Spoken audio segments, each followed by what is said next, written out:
Bonjour tout le monde. Je reviens avec une petite vidéo encore sur les étiquettes, mais c'est la fin. Et c'est la fin, mais comme j'ai déjà fait, je crois, 2 vidéos sur les étiquettes, j'ai pas voulu faire ce que j'ai fait là.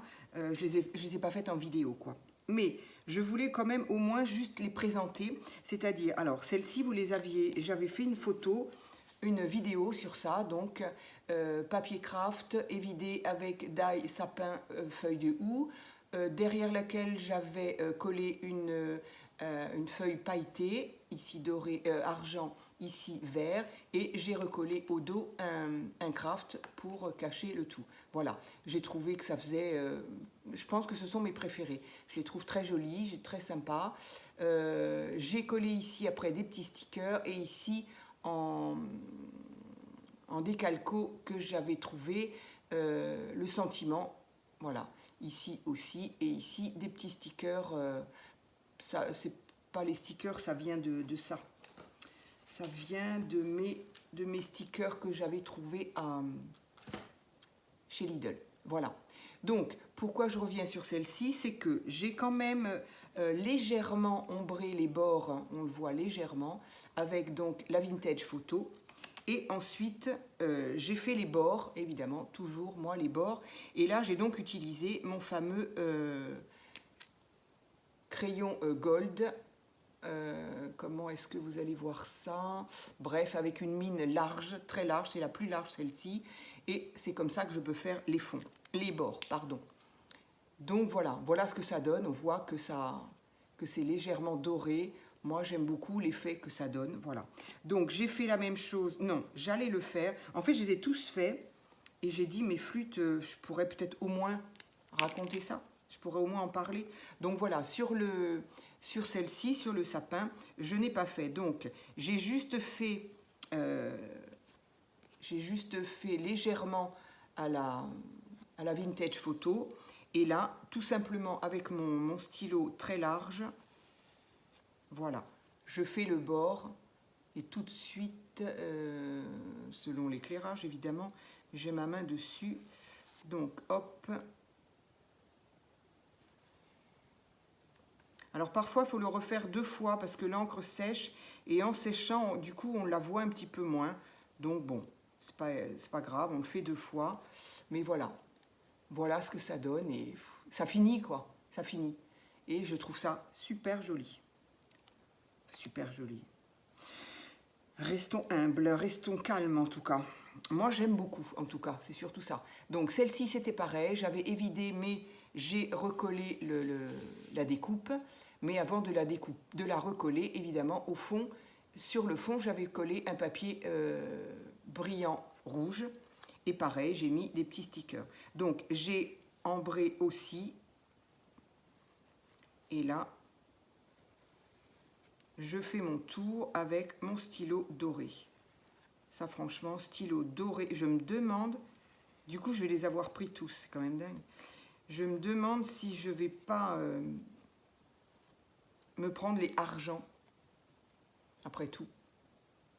Les roses dorées, j'en ai fait cadeau à une copinette, comme ça, je sais que je m'en servirai pas, donc... Et voilà, donc là, les bords, on les voit, c'est vraiment... moi, je trouve ça très sympa. Et ce que j'ai fait, mais que je n'ai pas fait en vidéo, parce que j'ai dit, bon, ça va... J'ai peur que ça saoule un peu de montrer encore des étiquettes. J'ai donc pris, par contre, un die ovale, pour changer un peu, pour faire ce genre d'étiquette. Voilà. Si je montrais 2 différentes, peut-être. Voilà. Et en fait, c'est tout simplement utiliser le papier cadeau. Alors, ça, c'est du papier de l'année dernière, donc c'est du papier qui me restait. Donc, il peut très bien être utilisé pour les papiers cadeaux, bien sûr. Mais du coup, quand moi, j'avais des chutes, et je jette jamais mes papiers cadeaux, je jette même pas ceux qui ont été utilisés et parfois un peu froissés. Donc j'essaye de voir quand les gens l'enlèvent, j'essaye de le retirer avant qu'ils en fassent une boule, parce qu'il y en a qui aiment bien faire carrément une boule, donc compliqué après de s'en resservir. Mais moi je les chope avant que ça soit complètement déchiré et tout froissé. et je les déplie bien et je continue à m'en servir pour mes junk évidemment. Mais autrement, quand le papier n'a pas encore été utilisé, qu'il est tout simplement encore en rouleau, alors moi j'aime évidemment beaucoup les fonds craft. Voilà, j'ai beaucoup de fonds craft avec des couleurs. J'en ai un qui est avec des personnages de Disney, les princesses, la Blanche-Neige et compagnie. J'ai bien l'intention de faire quelque chose dans l'album que je suis en train de faire, que je ne sais pas du coup si je vais continuer à le faire en vidéo. J'arrive pas à savoir si ça peut intéresser ou si ça peut barber, parce que si au final ça doit plomber ma chaîne, c'est peut-être pas la peine que je continue. Ce que j'appelle moi un journal-album. Voilà. Si vous êtes intéressé, regardez la vidéo qui y est, elle y est, je la laisse. Mais je ne suis pas sûre de continuer l'album, ou alors quand il sera totalement terminé, le présenter. Voilà. Je ne sais pas encore, ça dépend, mais ça dépend. En fait, si je vois que ça n'intéresse pas les gens, je ne le continuerai pas. En tout cas, utiliser du papier cadeau, c'était surtout pour ça, utiliser le papier cadeau pour faire autre chose que des emballages cadeaux. Moi, j'en fais des étiquettes, par exemple. Voilà. Et franchement, je trouve que ça rend assez bien, pour pas dire très bien. C'est-à-dire que je prends mon papier, pas découpé, je prends un morceau de papier, une cartonnette, ou en général, j'utilise ça, le cardstock. Je suis très triste parce que je n'en ai presque plus et je n'en trouve plus à Action, bien sûr.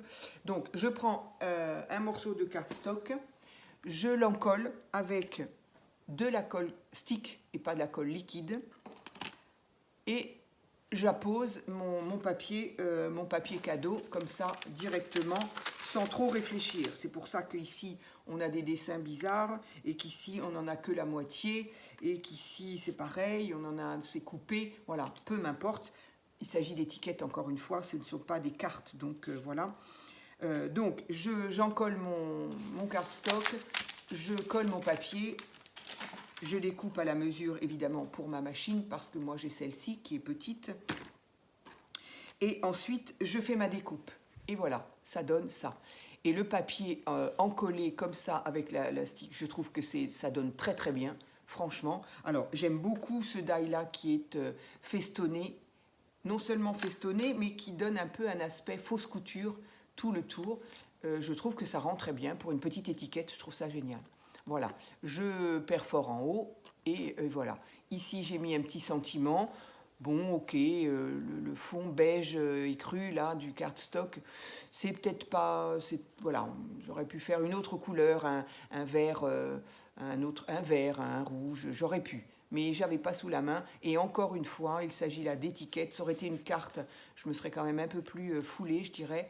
Mais là, il s'agit d'une étiquette qui, on le sait bien, les étiquettes, c'est tout juste si on les regarde. Et en tout cas, elles finissent à la poubelle aussi après le déballage. Donc voilà. Mais bon, ça m'a fait plaisir quand même d'en faire.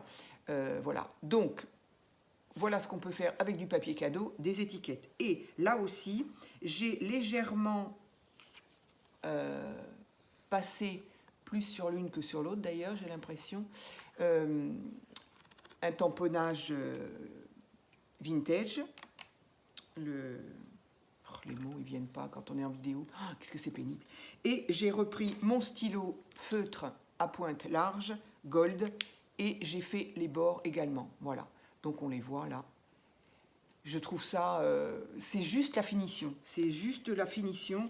Je trouve ça très sympa. Je les ai tous faits. Ah oui, je m'étais dit, je vais en faire un en vidéo. Eh ben non. Alors, je vais peut-être refaire celui-ci parce que c'est ce que je vous disais. Des fois, ça ne le fait pas forcément sur tous, mais quoi qu'on le voit très bien quand même là. Mais comme il est un peu plus clair, allez, je vais me faire plaisir. Donc, il suffit tout simplement de mettre la tranche de la création sur le milieu de ma pointe. Voilà. Alors évidemment, pour ça, plus la pointe est large, plus c'est pratique, hein. Plus c'est facile à faire. Voilà. Et ça donne une finition, moi je trouve, j'aime bien. Je fais la même chose avec quand je fais certaines cartes ou les ATC avec le même, mais en noir. Ça finit, ça fait un cadre impeccable, hyper droit surtout, que je n'y arriverai pas même avec une règle. Donc voilà, ce que je voulais, juste une toute petite vidéo, donc celle-ci elle durera pas longtemps, voilà on en est à peine 10 minutes. C'était juste pour vous montrer ce que j'avais fait, d'une part de celle-ci que vous avez vue, que j'ai déjà montré, mais pour faire un bord, que ça finit, c'est fabuleux. Moi j'aime beaucoup ce principe-là. Je pense, je veux le retenir et je voudrais faire des cartes comme ça, parce que franchement celles-ci, ce sont mes préférées, franchement. Oups là, non, non, voilà, comme ça. Ce sont vraiment mes préférés, entre la façon de faire et le tour légèrement au vintage photo, plus le tour doré. J'ai vraiment envie de faire des cartes sur ce même principe. Je ne sais pas du coup si je les ferai en vidéo, parce que ça sera la même chose. Peut-être que je les ferai et que je vous les montrerai après, quoi. Mais en tout cas, voilà, non, cette vidéo-là, elle était pour aussi montrer, voilà, ce qu'on peut faire avec du papier cadeau. Voilà, encore une fois, moi j'ai utilisé du papier cadeau craft. On peut utiliser évidemment n'importe quel papier. C'était voilà, c'était l'idée du papier cadeau, soit parce que il en reste toujours. Ça, c'est du papier de l'année dernière. Il m'en reste encore. Voilà. Voilà, bah, écoutez, j'espère que cette petite vidéo plaira quand même. Et puis, je vous dis à très vite pour une autre vidéo. Merci.